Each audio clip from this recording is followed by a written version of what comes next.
record on this computer. Recording. Let's start with Sahana Bhavatu. Asahana Bhavatu Sahanam Bhunaktu Sahaveryam Karvavahai Tejasvinavadhitamastu ma vidvishavahai. Om Shanti Shanti Shanti. Okay, so I'm Vishal. Some of you know me, some of you don't. I'm here to take Reiki as a part of other systems of healing. Am I audible? Pratibha, am I audible clearly? Okay, thank you. So I intend this to be an interactive session with Q&A. I saw the book.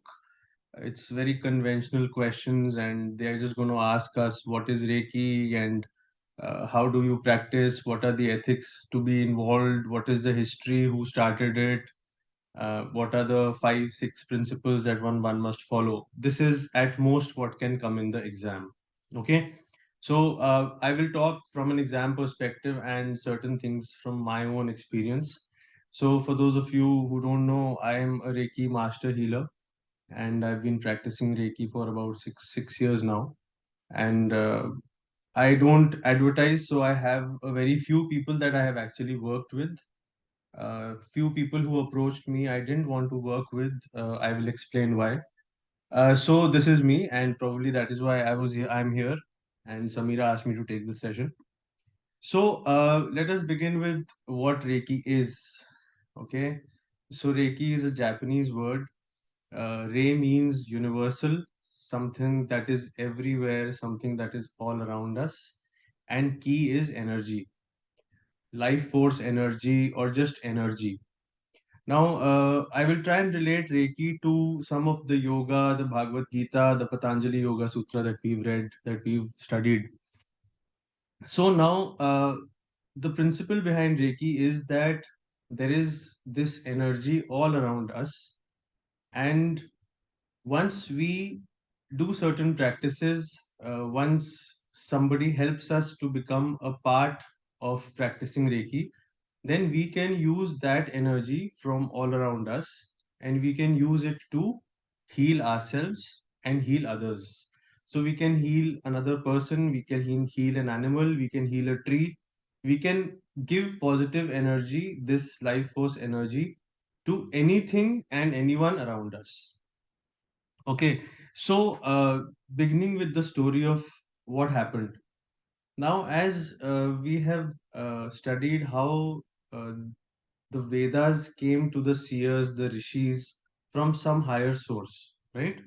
And we don't know what higher source that is, but there is some higher source, whether we call it God or Purusha or some source somewhere high up above, which has given these Vedas, this scriptural knowledge to some of the people who deserved to get it, right? The people who had probably meditated for a long time, or they had spent a lot of time chanting, or those people who had really cleansed their bodies and had completely given themselves up to meditation for such long durations, they got those words and then they either wrote it down in a form of a scripture or they spoke about it to others in the form of a verbal knowledge. So we also understood that most of that information was given out verbally, right? So very similarly, coming to how Reiki happened to this one gentleman by the name of Mr. Mikao Usui. So he was a Japanese gentleman and he was in any ways a scholar. So he had studied some philosophy and a couple of other subjects. It's written in the book. Please check that. So he was already a scholar and he went for a 21-day fast plus meditation up on a mountain. And when he went there, in that duration, he was given this power of Reiki. So he was given this knowledge of what Reiki is, and it was like a gift given to him that okay, now you have this knowledge, you can use it and go to heal others. So this is what happened up on a mountain. So then he came down, and this happened somewhere around the 1920s, 1922. So he came back and he opened his Usui Reiki Healing System school, where he began to heal a lot of people and also teach Reiki. Now, shifting slightly from the very bookish knowledge, how is Reiki taught? So, in my understanding, and I may be wrong because there are certain schools and certain schools differ from each other. But how Reiki is given is through a attunement. Okay. So in Hindi, some of us know the word Diksha, right? So somebody has a guru and they go to the guru. So the guru will give a Diksha in the form of a mantra or in the form of, maybe some ash or some prasadam or something like that. And normally a mantra is given that, okay, if you chant this mantra, then you will always be strong, you will be free of evil forces and such other blessings. Basically, a lot of protection and something to do with God. So also to be able to become a Reiki practitioner, someone who has already gained this blessing from another Reiki healer, from another Reiki master healer, can further give this. Now, who qualifies for this? How do we decide? So, in the book, for those of you who have read, there are these five principles. They are called Gokai. That's another Japanese word. Five principles of the things, the five things that Reiki practitioners should do. But in my understanding, to be able to begin to start healing yourself and another, you have to have these qualities. So, the first one is I will not be angry. So, what does anger do to us? In the Bhagavad Gita, it is written that it is one of the gateways to hell, right? Kama, Krodha, Lobha. So, Krodha, anger. Anger, we are all aware. If we are angry, we will not eventually be physically okay. We'll fall ill, we'll fall sick. We are going to emotionally harm ourselves. We are going to spoil our relationships with those who are around us if we are always angry. So we need to get rid of this quality of anger. Okay. Um, Very importantly, if I'm angry and I have to do a Reiki session with someone, I have to give Reiki to someone, I should not give it because that emotion, that bhava should not be within me. Now, also another side to this is that we are humans, we are vulnerable, we will go through our own emotional ups and downs, our turmoils. So, if you ever practice Reiki, the day you are angry, either you actually come out of that anger and then practice, or you don't practice at all. Okay. So, this is about anger. I will not be angry with myself, with another. I will not have that anger within me. The second one is worry. Again, worry, we can relate it to Arjuna in the first chapter and how that leads to Adhija Vyadi, right? Adhija Vyadi, correct. So, what will worry do to me? It will make me anxious. Again, it is going to affect my body mind. So, what worry does? We have also read this in the Panchkosh model, where it's going to make the physical body weak, then it's going to affect the breath body and the mind body, right? Annamaya, Pranamaya, and Manomaya. Now, the Reiki energy can also be compared to prana. Okay, so I have read this book on Swar Yoga. I'm slightly deviating, but we will connect it to Reiki now. So Swar Yoga is the art of breathing, and this gyan was given by Lord Shiv to Parvati on the swara. So swara is not just breath; swara is also prana. So breath and prana are related. Okay, some schools say they are very similar. Some schools have different things to say about them. However, Reiki is also prana. Okay, so the energy that we are talking about, the life force energy, it's the same prana. So how prana is actually panch prana, right? Prana, apana, samana, udana, and vyana. But we are talking about the main prana that is inside the body, which is the breath body actually, as per the Upanishad, right? The second year. So this is how these two things are connected. Now Reiki will not give specific connections to the Swar Yoga, but this is something that I figured out. because I've read this in one or two other translations. In fact, if you want to validate this, there is a book by Pandit Shriram Sharma, who has written his own translation of uh, the Swarodaya Shastra, and he has mentioned that the prana is Reiki. So Japanese call the prana as Reiki. Okay. So, anyways, we've deviated from worry, but this was one important point. So, the anger was the first prerequisite to practice Reiki. Not to worry was the second. The third is to be grateful. Okay, being grateful will actually make us happy and positive. In fact, writing a gratitude journal is it's become a very important part of psychiatry, where when someone goes to share their problems, they are always asked to write a gratitude journal. So how a gratitude or gratefulness journal helps is that we able to put out our feelings, the positive feelings about our life, on a pen and a paper, and that kind of reaffirms to us, to ourselves, that good things are happening in my life. Okay. Again, this is a way where your prana gets cleansed, right?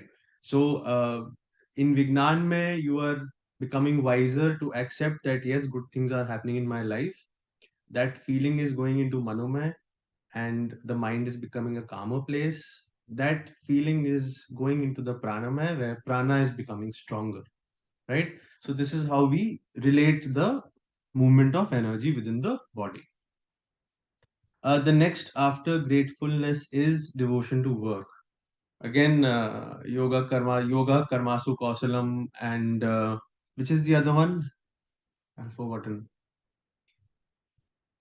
Okay, anyways. Yogastha Kuru Karmani. Exactly. Yeah, yeah. So equanimity towards work, uh, karm yog, doing a karm instead of expecting result, being neutral, working with full heart and soul. Again, very practically, if we are doing some work where we are doing it without being attached to the result, we are not very affected whether things go this way or that way. However, if we are very, very worried, what will happen, kya hoga, what's really going to happen to this, so then we are going to get worried. Again, with that energy, we are going to be anxious, or we may be upset or something like that, and that is going to disturb our prana, right? So, all of these feelings, all of these qualities that as a Reiki practitioner we are supposed to have, or in case we plan to do a healing session for another, all of these feelings we have to work on before we get into it. Okay. Another way of looking at it is that we continue to heal ourselves through the Reiki practice after doing a first level course, but at the same time work on all these. So the book says that every day I will say a prayer where I will say I will not get angry, I will not worry. But I feel that is not enough. Just saying I will not be angry is not going to get rid of the anger. We have to work on ourselves, right? Until unless we work on ourselves, the anger is not going to go away. So, anger, worry, gratefulness, devotion to work. Fifth is kindness. Kindness, again, Maitri, Patanjali Yoga Sutra number 33, I guess. Maitri Karuna Mudita Upeksha. Yeah. Hmm. So, Maitri is again a friendliness, a kindness towards yourself and towards everyone. Okay. So, we are talking about Satvikta here. It's not that we choose to be kind to someone and not to someone. We need to be kind to everyone. So, just see all these attributes, all these qualities, if someone can have, then that person himself becomes a fine person. And what happens to the prana? The prana will get cleansed, isn't it? So, once your prana is cleansed, only then can you heal someone else. Okay, you cannot give Reiki to a person if you are yourself jealous, if you are yourself angry, if you have an ulterior motive, if there is something that maybe you had a quarrel with someone at home, then you should not go and give a Reiki session, because your own energy at that point is tainted. Okay, so these are some of the principles which we need to follow. Another thing, there is an American association by the name of, it's written in the book. So basically, they are a big, big government agency, and they are doing some research on Reiki. So off and on, I have done some R&D on research. So what research have they done? So if you check on the net, there is a very mixed review with regard to research on Reiki. So some places they say that it's really been effective, and some places they say that it's a placebo. So we've understood what a placebo is, right? Yeah. So some places things are there are negative points about Reiki and also positive points. But what I would say is that it is something that has to be experienced to be understood. Okay, so the thing to understand here is that once we actually go through a first attunement where we get a diksha from someone who is again qualified to give it to us, because in today's day and age it's become very commercial and you don't know what you are getting into. But luckily, if you end up with the right person, then you practice it yourself and you see the difference that you feel. Very similar to yoga. If you tell someone, okay, you do yoga, you do pranayama, and you do chanting, and then you will feel great about life. So those who have done it can actually say that yes, doing yoga has made such a huge difference to my life. But we cannot put that feeling on a pen and a paper that okay, after meditation I felt like this, and another person cannot understand that, oh wow, you felt like this, right? So it's the same with Reiki. A Reiki session, at the end of it, the participant can feel absolutely wonderful. Another participant may not feel anything at all. Another participant may also feel uncomfortable. So again, the book, it's written, what are the feelings? So there is some tingling sensation on the spine, maybe, and there might be a heaviness around the head, some shivering, some cold waves in the body, sweating, warm waves, breathing going up, breathing going down. Many things can happen. But again, this completely depends on the person who's doing the Reiki and the person who is receiving it. Okay. Now, as a Reiki healer, what are you actually doing? So, the word Rei and Ki, universal life force energy, is all around us. And as a Reiki practitioner, if I am giving Reiki to someone, I am just the medium. Okay. So there is no way that I can take credit for doing this work because I am just a medium. I have just been blessed by someone to be able to become the medium, to harness that energy from a higher source and pass it down to another one who needs it. Okay, so this is one of the ethics as well, where as a Reiki practitioner, we don't need to take credit for this. Okay, I cannot feel proud that, oh wow, I'm a Reiki healer, so I should feel good about it. Nothing like that. Okay, other ethics of being a Reiki practitioner are very similar to what we studied in first semester about being a yoga therapist. So you have to be empathetic, not sympathetic. Don't try to manipulate the student. Reiki involves touch healing and distance healing. We'll just come to that. So when you're touching someone, you need to take permission. Also, when you're doing it, you have to have a very sattvic bhav within yourself. Okay, because in any case, see, the thing with energy is, for a second, forget about Reiki. When we meet someone or when we are room with five people, we can experience energy from everyone. There is a continuous exchange of energy, right? So everybody has that sixth sense. For some, it is very subtle, maybe not very alive, maybe not very receptive. For some, it is very receptive. So there is an energy exchange going on in all the interactions we have, and we always somewhere feel that this person's energy is not so good, or this person's energy is very good, or I feel very comfortable with this and this person, right? So it's the same way. So before you end up doing a Reiki healing session with someone, whether you are a participant or you are a giver of, or you are conducting, you're the steward of that session, either ways, the energies have to be good. As a healer, you have the complete right to tell someone that you're not comfortable doing a Reiki session with them if you are not comfortable with their energy as well. Okay, so that onus is completely up to you, and you have the right to do that. So we talked about how a Reiki session is given. So it is given one on one together. it can be done by a gentle touch or with a slight distance of the hands from the other person's body. The second way to do is what a second level Reiki practitioner can do is that you can do a distance healing. You can do it from far away. So again, we have studied and we studied that experiment where a dog that learns a trick in India and another dog in US will learn the trick faster. Yeah. So there is an energy which can travel, okay, and it is not bound by the limitation of distance. So the energy can travel anywhere. Okay. If you have experienced sometime, we are thinking of someone and that person will call us and you say, oh, I was just thinking about you.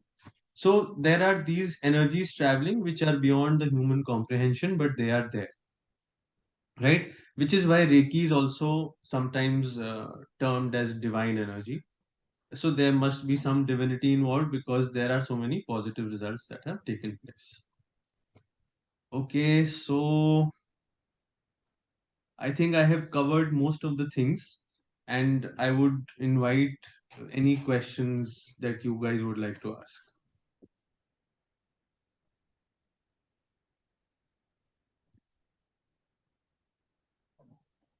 Thank you, Vishal. It was nice. I just have one question. So, what will be the when you are giving a healing to somebody? What are you advising them to do? I mean, they have to sit, think of something, or how it is happening. Yeah, okay, Sarika, that's a good question, and I should have covered it.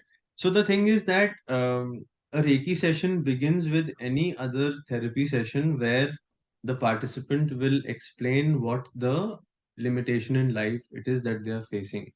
So it could be a physical condition or it could be an emotional stress that they are going through. Very important, Reiki, very important disclaimer that we need to understand and we also need to tell to the participant is that Reiki is not a substitute for medicine. Okay, just like yoga therapy is not a substitute to the allopathic medicine that the person might be taking, the same is with Reiki. Okay, so once the problem is understood, whether it's a physical or an emotional, after that we need to understand. Okay, I need to work on this part. So let's say somebody comes with a headache and says that I've been having this headache for a while. So you talk to him, what is the reason for the headache? Try and find it out. Sometimes we may need to refer the person to another person, let's say another therapist or a psychiatrist or a psychologist or someone else. However, we can still do healing on the headache. So normally a session, how it is conducted is that the person may be sitting comfortably or the person may be lying down, and before you tell the person, before starting the session, you have to explain to the person that the person may feel these things, like we mentioned, the warmth, the cold, some wave in the body, some tingling, pricking sensation, something like that. So we need to explain to them. Very importantly, we must tell them that if they are feeling disturbed during the session, they should immediately tell us that they are not feeling okay about it. Okay. And then it depends on the comfort level between the person who's giving the Reiki and between the participant, whether you place your hands on their body and give them Reiki or you give them from a slight distance. This permission must definitely be taken before the session starts. Sarika, is that enough? Have I been able to Yeah, answer your question? yeah. Thank you. Thank you. Anyone else? Um, yeah, so generally, what, I mean, in your experience, you're a Reiki healer, what do people come for Reiki healing? What kind of, like you said, headache, you said one example. Does Reiki healing, does it relieve pain, body pain, for example, say, or is it more emotional trauma or something like that? Okay, so Pratibha, it can be both. So Reiki is like a catalyst. Reiki can catalyze healing, or it can cause healing not being a catalyst. Okay, so for example, somebody comes with the migraine and he or she they've already been having medicines regularly. After a Reiki session, they may feel relaxed and they may feel that, oh, today my headache was not like yesterday. And if they do a couple of sessions, they feel that the headache is going down. So that is one of the physical conditions. So sometimes people will also come with some emotional turmoils. So some stress going on in life, some relationship problem, something to do with the job, something to do with a marriage. These are very common emotional problems. Just one of these. And here also, Reiki would help. So sometimes people would have a blocked chakra. Sorry, we didn't talk about chakras. Reiki is used for chakra balancing. We all studied chakras this semester, right? Mooladhara, Swadhisthana, Manipura, Anahata, Vishuddhi, Ajna, and Sahasrara. So seven, six chakras in the body, seventh up. And the philosophy says that once the energy is in an imbalance because of some chakra being blocked. Now, what is a chakra? The chakra is an energy center that holds certain energies. For example, talking of the heart chakra, someone who lacks love in their life or who feels that nobody loves me may have some blockage here. Okay, so healing the heart chakra using Reiki energy may make them calm. Okay, so that is something that may happen. Someone who has a lot of ego and a lot of anger, giving Reiki energy to the navel center, solar plexus, Manipura chakra will help them kind of come down on their egoistic nature. So again, now this Reiki is one modality. Another thing is that psychiatry may help them. They might need to go to a professional psychiatrist and talk it out, talk their conditions out. In worst case scenarios, they may need some antidepressants. So this is a very case by case basis thing. And initially, when we're talking to a participant, we must discuss these things, whether they're having any medicines, who are they going to, what work have they done till now upon themselves, such questions. Thanks, Vishal. So I have two more questions. If someone else wants to go, please go ahead. I don't want to. No one? Okay. So one is this, you talked about chakras, but you said Reiki is a Japanese origin. Yeah. So is it also, to my knowledge, I thought chakra was India and maybe in a version in the Chinese tradition, medicine is there. So how does that fit into Reiki? How does that fit in? Okay. No, I So mean, is it there in Reiki principles in the Reiki philosophy, or is my question that because you said it's of Japanese origin, so I'm just curious, how does chakra come into that? So one, honestly, I don't know if chakra is part of the original Japanese manuscript that they must have written. I'll find that out and let you know. The other thing is, much of the content that is published on Reiki talks on the balancing of chakras, and that is how I have learned it.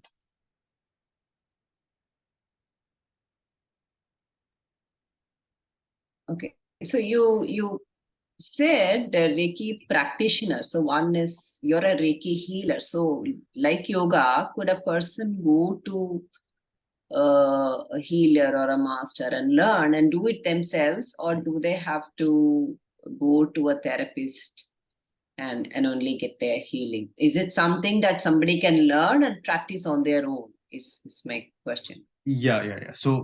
So I'm sorry, I confused between the healer word and the practitioner word. A practitioner is someone who practices, right? So if I'm a yoga practitioner, means I practice yoga. If I'm a Reiki practitioner, means I practice Reiki. Now, healing when done on self is also healing, and healing when done on others is also healing. Now, how the international, there's an IARP, International Association of Reiki Practitioners, which has come up with one, two, three, four levels of course, where the attunement that they give you, the diksha that a master healer would give you, on a level one, you would be able to practice only on yourself or heal only yourself. On a level two, you can start working with others while you are in their presence. On a level three, your attunement helps you to be able to do distance Reiki healing. Okay, and level 4 is a grandmaster. And I also feel that some of these things are kind of commercialized. This is my personal opinion. Because uh, for example, somebody goes, 10 people go to become Reiki healers and they pay a fee, and 3 days later, they are all Reiki healers. But if they have not worked on the anger, the worry, the gratefulness aspects of their lives, well, I don't see that they are qualified to do any healing to anyone else. They might, in fact, have an adverse effect, because when we are dealing with energies, we need to be careful. Which is why I also said, tomorrow, if you, as Pratibha, if you meet someone and that person asks for a healing and you are a Reiki master, you may not be comfortable with that person's energy, and you have the right to say that, no, I will, maybe decline in a graceful way, something like that. Thanks. Thanks. Hi, Vishal. Bye. Hi, Ananta, how are you? Good, thank you. So my question is like believers and non-believers. Should the end client be a complete believer in this, or can somebody else request on behalf of the end client?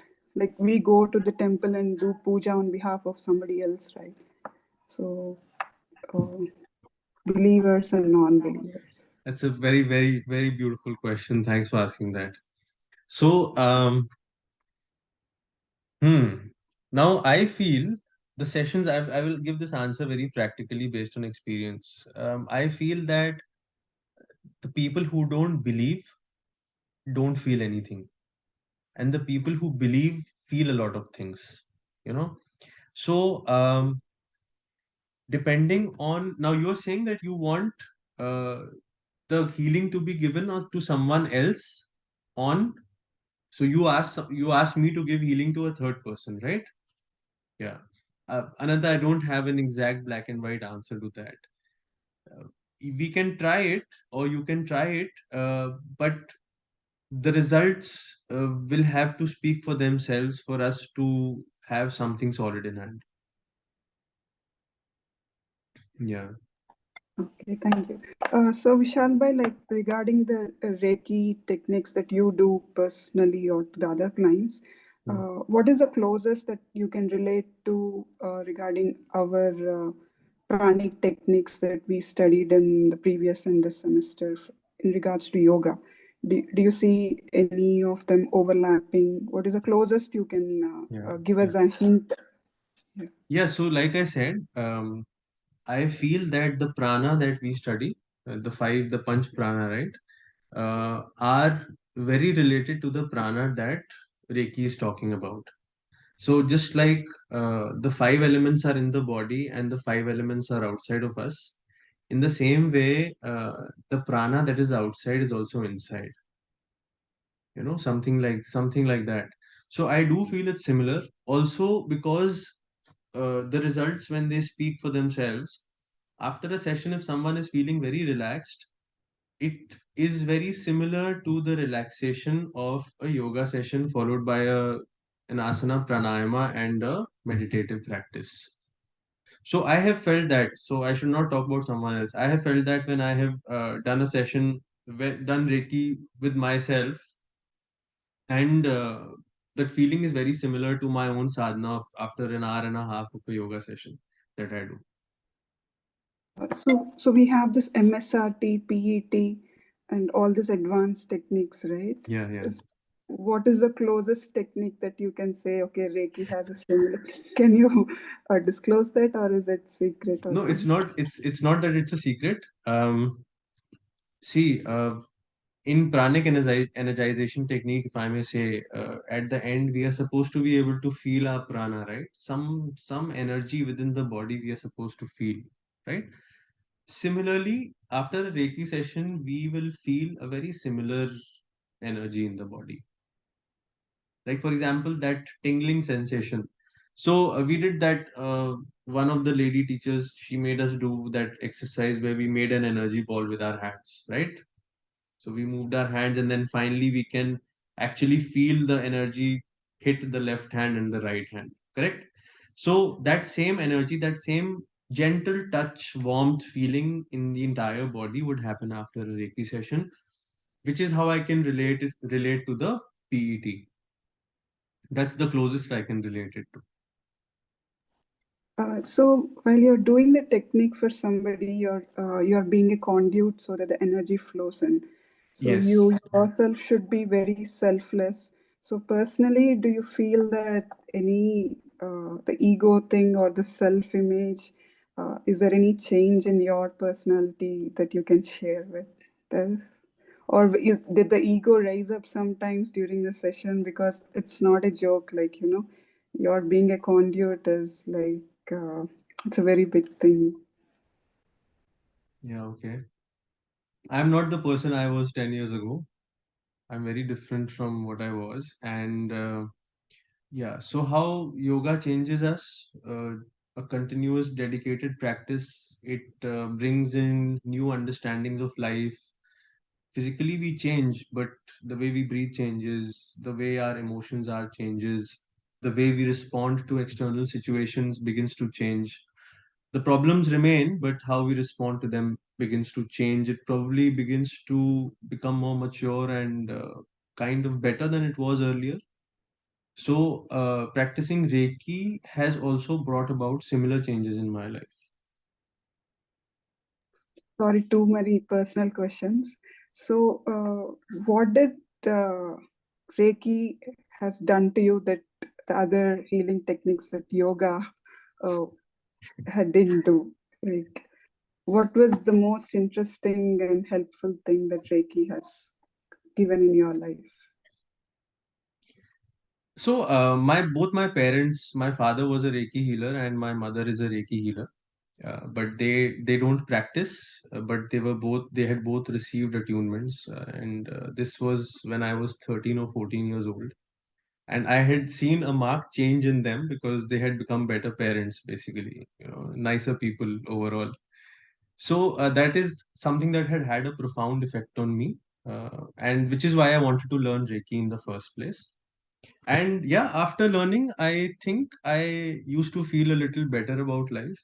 I can't really pinpoint, but there was a gentle lightness in the body, in the mind, in the attitude towards life.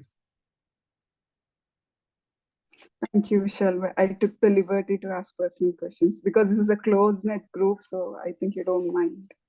Thank you. I'm going to share the recording to 155 people, so it's okay, no problem. I hope I have answered your questions to the best of my ability. It's okay, Vishal. I think more than 10 people won't watch the recording. I mean, people just don't tend to watch recordings if they Okay, haven't attended the class. yeah, so So that's people good. will come to it before exam. So don't worry. Yeah, Suddenly there'll be a rush before exam. No, you never know, Vishal. You may get many clients from among us. You never know. no, I'm not doing this session to get clients. Yeah, No, but I know, but we are more comfortable with the person, as a friend rather than somebody else. yeah, I understand. Thanks, Ananta. And I hope I have said and made everyone aware of what Reiki is. The book is just very simple. I was going through the question papers. You just have to write. It's a 5 mark question. What is Reiki? And some ethics of the practitioner and how is it done, and something about Dr. Mikao Usui. Some storytelling we have to do that we all can do. Vishal, I had one question. Can I ask? Yes, Upma. Of course, you can ask. Sorry to interrupt you. I thought maybe you're going to close the session or something. Yeah, I would have closed it, but you have caught me now. Okay. So what I wanted to know was, like, when you give a Reiki session to somebody, Yeah. are there multiple session, or is it like one session? Like, let's say you're saying you're helping somebody with, let's say, emotional trauma or maybe headache. So it happens over multiple session, and is the technique being offered to them and they can practice themselves, or how does it work? Okay, to answer part B first, technique can't be offered to them till they ask for an attunement, for a first level attunement. So technique cannot be given to them. The first part of the question is more complex, so it depends, Upma. If somebody comes for a first session and they feel a good shift or a considerable noticeable shift within them, then they may want to come again. So then you decide if 3 or 4 or 5 sessions are good enough. If not, then some people after a first time, because they didn't experience any change or any difference, don't want to come again. And ethically, as being the steward of the session, we should not force them to come back. So Yeah. let's say if somebody goes through 5 sessions, right? Yeah. So will the change which would happen, let's say if it's a migraine, will it be a long-term change or will it be a short-term change?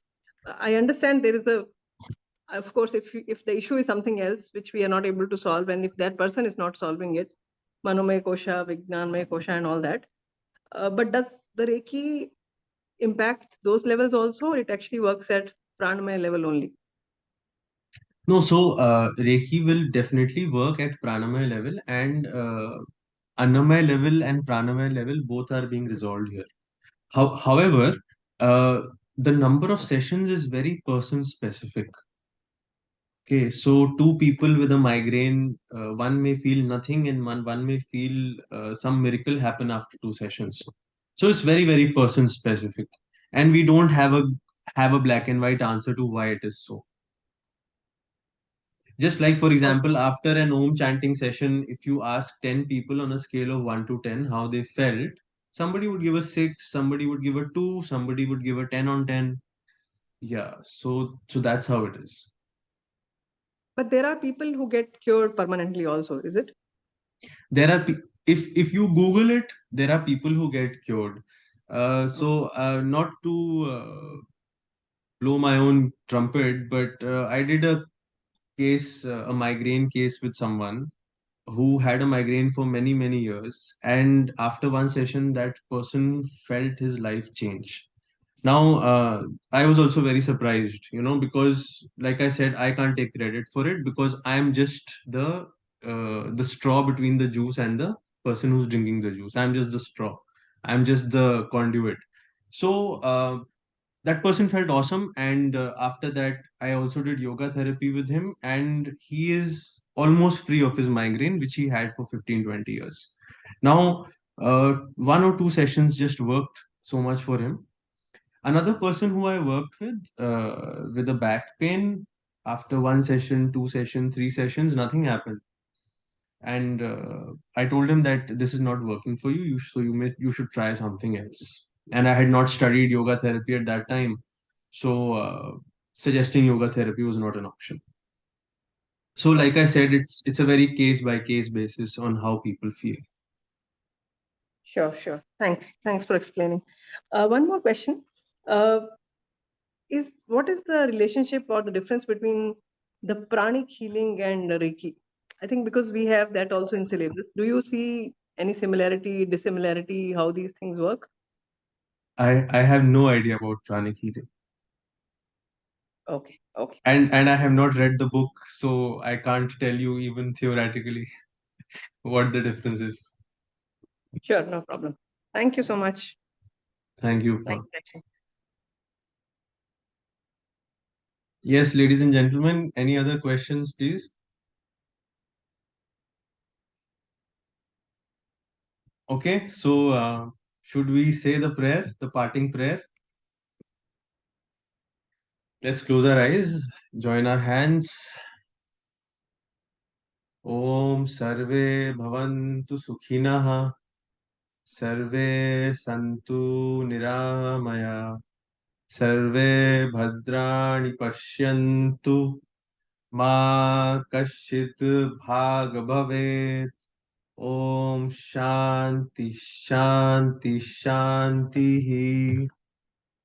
Okay, everybody, thanks a lot. Let me stop recording. Thank you so much, Vishal. Thank you, Shivangi. Thanks, Vishal. Thank you. Thank you. Vishal. Thanks, Thanks. everyone. Have a great evening. Bye bye.